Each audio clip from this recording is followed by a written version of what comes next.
Le thème, c'est toujours le DNS. Et j'ai le plaisir d'avoir à mes côtés Monsieur Bob Sonneville, Channel Sales Director chez Domain Tools. Eh bien, écoutez, la place est à vous. On est parti pour une trentaine de minutes.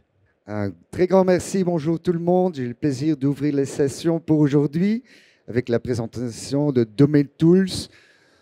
Je ne suis pas français langue maternelle, alors il y aura quelques mots en anglais. Excuse-moi, je ferai mon mieux de rester en français, mais bon.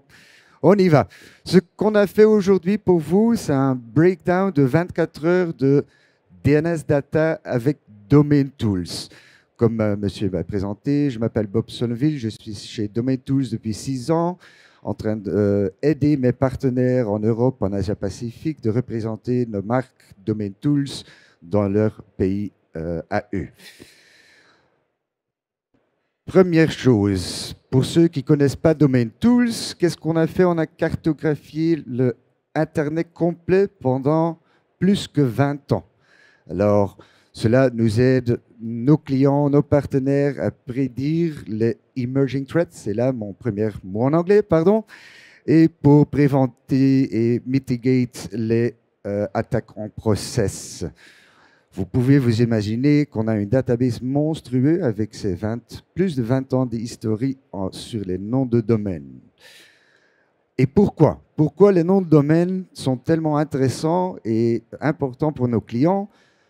Parce que it's always DNS. C'est toujours DNS ou presque toujours DNS. C'est pas une blague, c'est pourquoi on est là aujourd'hui. Si on prend tous ces points de données et on le map dans le MITRE and Attack Framework, on sait aller de gauche à droite pour vous montrer où ces data pourraient être utiles pour vous aider.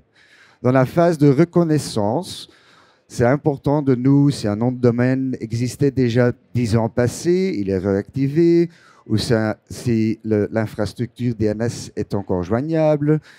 C'est la phase de reconnaissance dans le MITRE Attack Framework. Et au moment qu'un malveillant commence à créer son infrastructure, c'est très intéressant pour nous parce qu'on sait capturer l'infra-DNS, les named servers, les virtual private servers, les botnets, les web services derrière tous ces noms de domaines qu'on a su capturer, et ça va nous aider à mapper l'infrastructure existant, ancien et nouveau pour faire des connexions et potentiellement retrouver un acteur derrière une infrastructure réinitialisée ou tout nouveau. Dans la phase de Initial Access, pourquoi est-ce qu'on est important là-dedans? L'Initial Access, typiquement dans les campagnes phishing, imaginons qu'il y a une banque française, américaine, avec une bitflip ou un chiffre en extra dans le nom de domaine. C'est comme cela ça lance les phishing campagnes, et pour nous, c'est important de les capturer en avance, en indiquant chez nos clients, ce n'est pas pointé à BNP Paribas, mais BNP Paribas avec 3P, ce n'est pas BNP Paribas, par exemple. Mais aussi, dans un email initial, il y aurait potentiellement un lien ou un service derrière ou l'attachement qui est derrière. Il va se connecter vers un nom de domaine parce que le malveillant derrière veut potentiellement recevoir de l'info de cet client potentiel. Dans le mouvement latéral, on a le internal spear phishing. L'idée est le même du phishing, mais ça pourrait être un de vos partenaires vous-même, que vous travaillez ensemble, qui prétendant être un de ces acteurs, mais qui ne sont pas. Et évidemment, encore très intéressant dans le command and control, parce que c'est là où les acteurs vont installer du malware et d'essayer de recevoir le plus d'infos possible d'un client pour faire des mauvaises choses, quoi. Alors, Domain Tools, pendant ces plus de 20 ans d'historique de Domain Tools, quelques points de données sur notre data, on observe à peu près 800 cas de changement au niveau de domain name.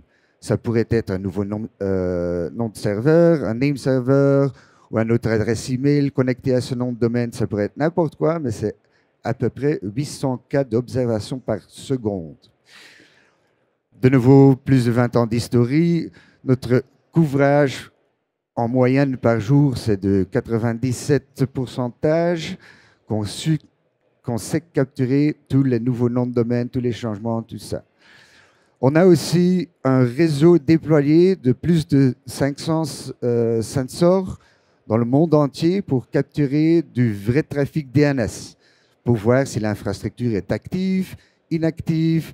Il était peut-être actif un an passé, il s'est réinitialisé. C'est pour cela qu'on a déployé un sensor global dans le monde entier. On a beaucoup, ici il marque 5 millions de ownership records, pensons à registrant records.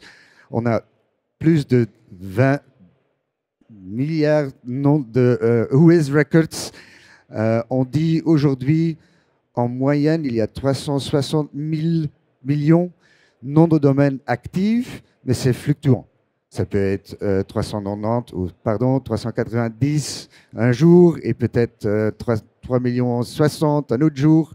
Mais en moyenne, on dit 360 millions de noms de domaine actifs chaque jour en train de faire du bon business, mais de mauvais business aussi.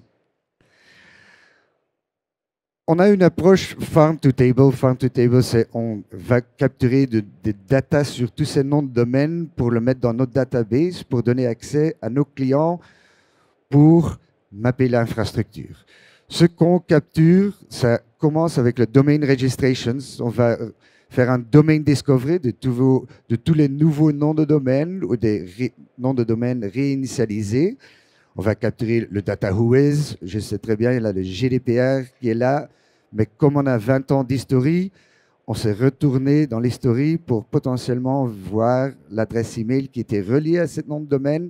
Il y a ici 10 ans passés et maintenant il y a le GDPR, mais on sait vous retourner dans l'historie de Domain Tools. On regarde chaque jour plusieurs open source et commercial blocking lists pour vérifier nos data contre leurs data et confirmer à nos clients. Ce n'est pas seulement Domain Tools qui indique qu'un nom de domaine est malveillant, mais il y a les autres éditeurs aussi qui ont les mêmes idées que nous qu'un nom de domaine est malveillant. Autre point de données qu'on capture, c'est la DNS et l'infrastructure. On va regarder le passé DNS, on va ajouter les adresses IP, les ASN numbers, les SOA records, les ISP, un peu de data complet sur les adresses IP ou DNS infrastructure. Et on utilise aussi du web crawl data pour capturer les certificats complets sur des noms de domaine qui, évidemment, utilisent un certificat.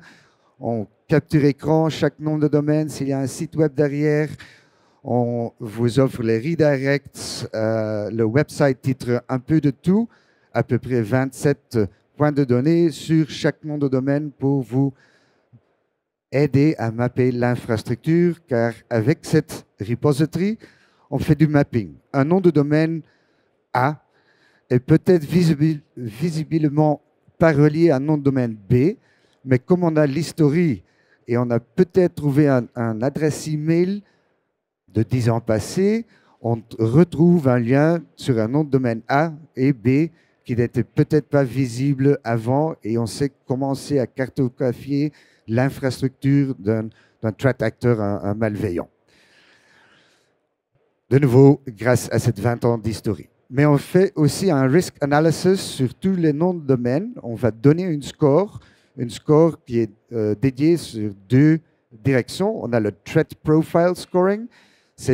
On utilise celui-là pour prédire la future utilisation d'un nom de domaine. Comme on est le plus rapide à capturer tous les nouveaux noms de domaine, et le plus vite, ça peut être des secondes, des minutes après la création du nouveau nom de domaine, on a déjà une scoring là-dessus pour informer nos clients. Faites attention, potentiellement, la future utilisation va être phishing, malware ou spam. Deuxième chose qu'on utilise, c'est la score de proximité. Proximité, ce qu'on dit en anglais, c'est evidence-based. C'est la projeté d'une infrastructure déjà connue malveillante. Si, par exemple, on retrouve un nouveau nom de domaine et il est hosté sur un adresse IP qui a 10 autres noms de domaine et sur les 10, il y en a 9 qui sont déjà mauvais, notre proximité va dire bah, il est très proche d'un environnement malveillant, le scoring mécanisme va monter. Comme j'ai expliqué, on a déployé un réseau de 500 plus sensors global pour capturer le passive DNS. Le passive DNS est capturé entre le recursive DNS server et l'authoritative name server. Pourquoi est ceci très intéressant? C'est parce que à ce moment, on sait vous informer si l'infra est actif, était actif, va être initialisé parce qu'on a vu en temps réel du trafic vers cet nom de domaine. Alors c'est très intéressant. Et pourquoi à ce milieu-là? C'est parce qu'on ne veut pas impacter, en anglais c'est PII, le Personal Identifiable Information. On ne veut pas être là de nouveau pour GDPR, on ne veut pas avoir l'information client, on veut l'information domain name, le plus important. L'exercice pour aujourd'hui, j'ai capturé pendant 24 heures tous les noms de domaine. J'ai fait cela, je pense, le 18 ou 19 janvier pour vous informer sur une seule journée ce que nous, on sait voir et c'est informer nos clients là-dessus. Évidemment, ce n'est qu'une seule journée. C'est un peu relié aux saisons. Hein. S'il y a Noël, ça va être un peu différent. Mais bon, j'ai dû prendre une journée pour faire l'exercice d'aujourd'hui. Sur cette journée-là, on a observé plus que 330 000 noms de domaine dans une seule journée. Dans ces 230 000 noms de domaine, on a vu plus que 1000 TLD. Les TLD, ça peut être les CCTLD, les GTLD, n'importe quoi. Mais à ce jour-là, .com était encore le plus populaire. Après .com, on a évidemment CN, chinois, ils sont toujours là. Et la dernière, c'était online, était très populaire à ce jour-là. Et les autres, il y en a plus que 1000, alors il y en a beaucoup, mais vous voyez le XYZ, comme .br, .net, ils sont tous là. Sur une seule journée, plus que 1000 noms de TLD enregistrés nouveaux. Si on mappe cela dans les pays hosting, on voit que, et je vais zoomer un petit peu pour moi, overall, on a vu que les États-Unis étaient encore le plus populaire dans ce journée-là, suivi par l'Allemagne et Hong Kong. Ils sont tous là. Mais si on mappe cela en des high-risk pays, États-Unis est encore là, mais on a l'Allemagne qui est très populaire parce qu'il y a beaucoup d'infrastructures en Allemagne pour faire du hosting, mais on voit un mouvement de high-risk vers Hong Kong, dans ce cas-là, qui a bougé plus haut dans la liste pour indiquer à nos clients que potentiellement il y a l'infrastructure hosting là compromise. Dans la distribution de registraires, c'est un peu plus générique, mais on a les grands noms comme GoDaddy et les autres. Ils sont très populaires. Alors, c'est pour informer de nouveau nos clients qu'il y a quelques registraires qui sont plus impactés par les noms malveillants ou les acteurs malveillants que des autres. High Risk Namecheap est toujours là. Les catches of the day, hein, dans mon investigation de ce jour-là, on a quelques campagnes, ou comment on dit en français, qui étaient quand même très intéressants. On a su trouver TEPCO-GP.top. TEPCO, c'est une banque japonaise. Et comme vous voyez, il y a un score de 100. Notre scoring mécanisme, il va de 0 à 100. 99, c'est notre top. Et le 100 veut indiquer qu'on a même aperçu, je retourne dans ma discussion, qu'on a même vu 7 noms de domaine sur des third-party blocking lists. Alors, ce n'est pas que nous qui on a identifié que cette nom de domaine était malveillante. Il y a aussi les autres éditeurs qui ont vu la même chose. Et pourquoi? Parce que vous voyez ici, c'était un login harvesting. Hein. Il essayait de se impressionner, oui, que c'était le login de cette banque, mais ce n'était pas eux, évidemment.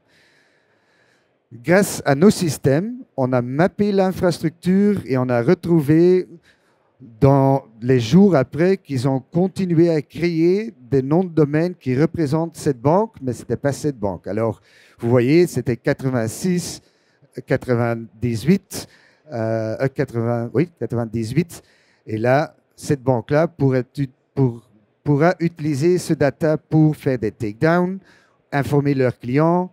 Si c'est vous, pour protéger votre infrastructure, vous savez mettre ça dans les pare-feux, les proxys, les anti-spam, pour vous aider. Alors, un seul nom de domaine ici est connecté vers 3 autres noms de domaine, très, très, très typiques chez Domain Tools. J'avais oublié cette capture écran, mais ici, ça explique très bien notre mécanisme de scoring. Alors, vous voyez la score proximité. Dans ce cas-là, il était assez bas parce que l'infrastructure était unique. Il n'était pas proche d'autres infrastructures malveillantes. C'est quelqu'un tout nouveau. Mais nos algorithmes, à la jour de création, a compris, et c'est des machine learning classifiers, hein, c'est la source secrète de Domain Tools, qui a vu que potentiellement ce serait très très haute en phishing et spam vers les clients potentiels.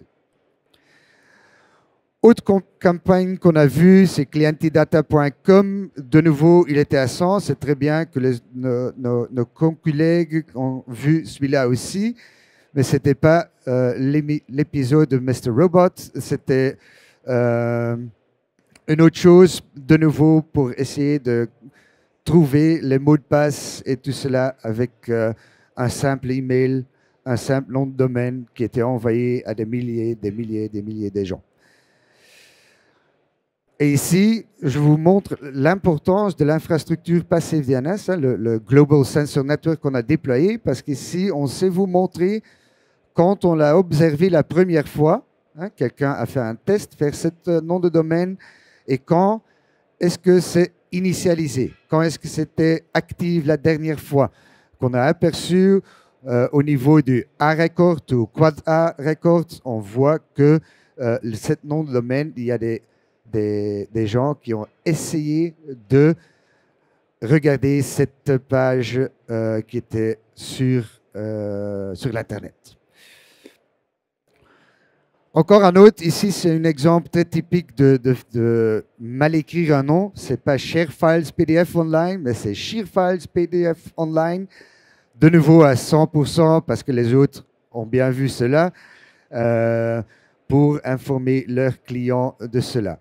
Et même ici, hein, on voit dans l'écran le count. Le count veut indiquer combien de fois on a aperçu que les gens ont essayé d'aller à cet nom de domaine, et on voit qu'il était dans un parking page, il était activé, après de nouveau dans le parking page. Alors c'est un swap typique rapide d'un malveillant pour éviter les pare-feux d'être capturés en tant qu'être jeune.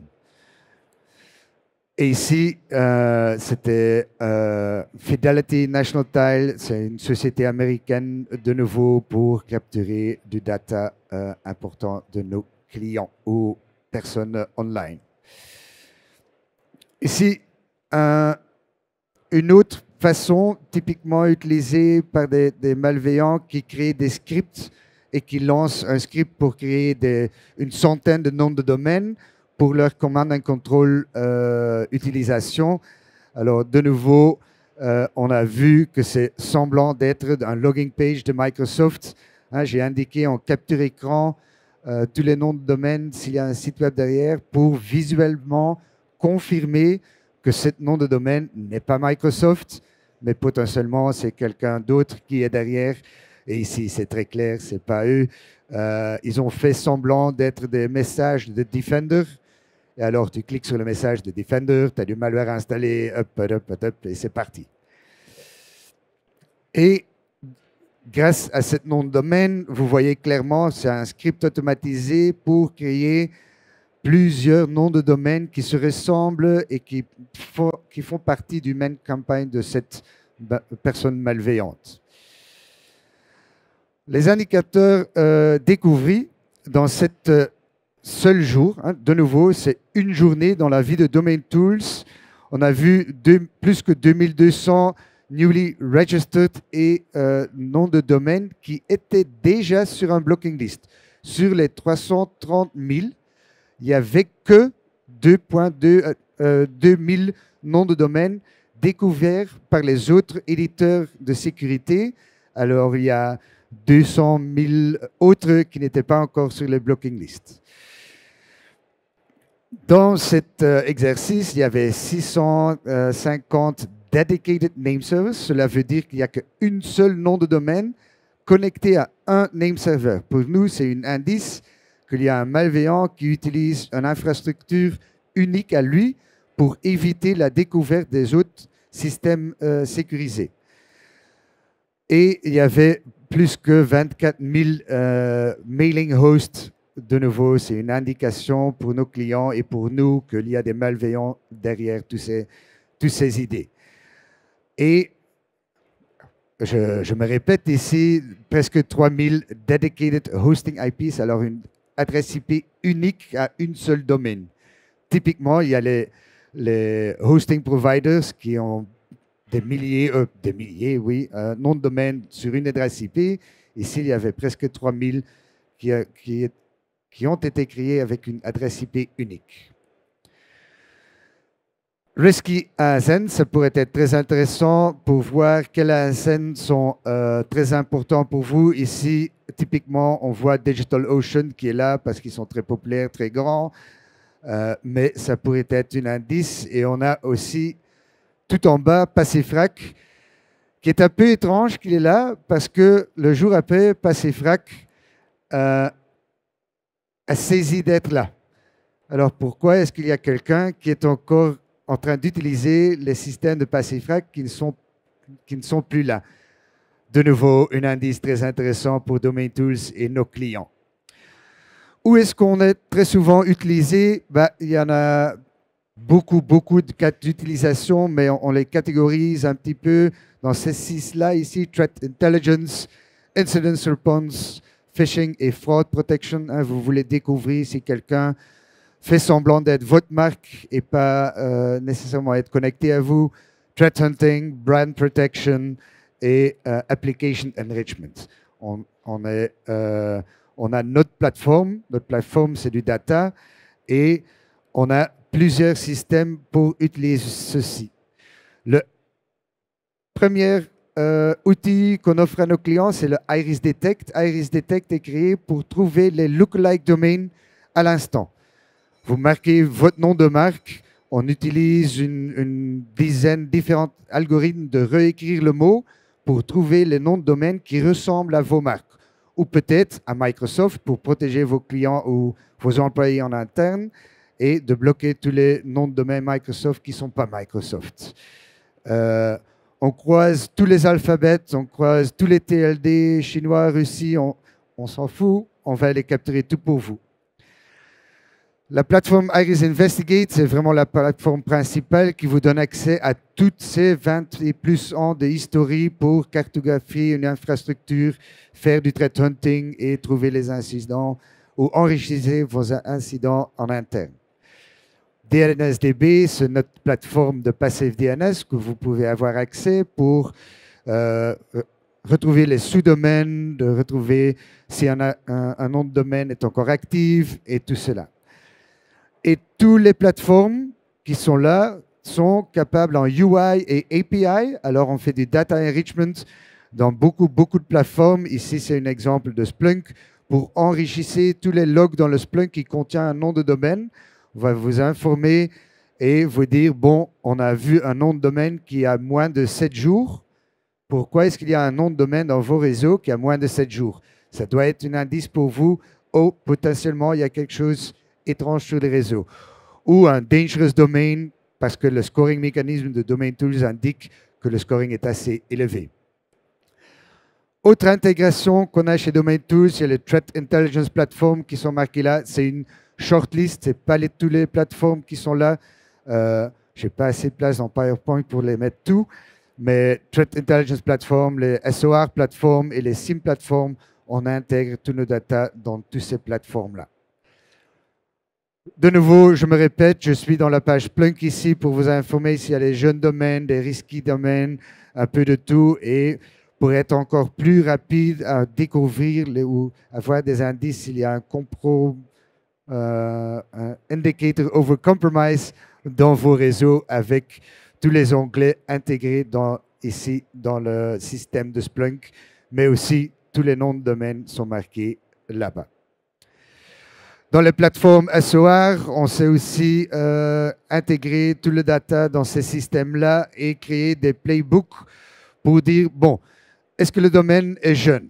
OK, ça peut être oui ou non. Si c'est oui, est-ce que le scoring mécanisme de Domain Tools est assez élevé ou pas élevé? Et ça automatise la découverte et l'enrichissement de toutes les idées ou tous les indices dans vos réseaux pour être en avance et découvrir les potentiels problèmes dans le réseau. Voilà, c'était ça. Si vous avez des questions, je suis au bout, au fond de hall ici. Et merci pour votre temps. J'espère que c'était bien. Et n'hésitez pas à me contacter. Et bonne journée à tous et à tout le monde. Merci. Merci.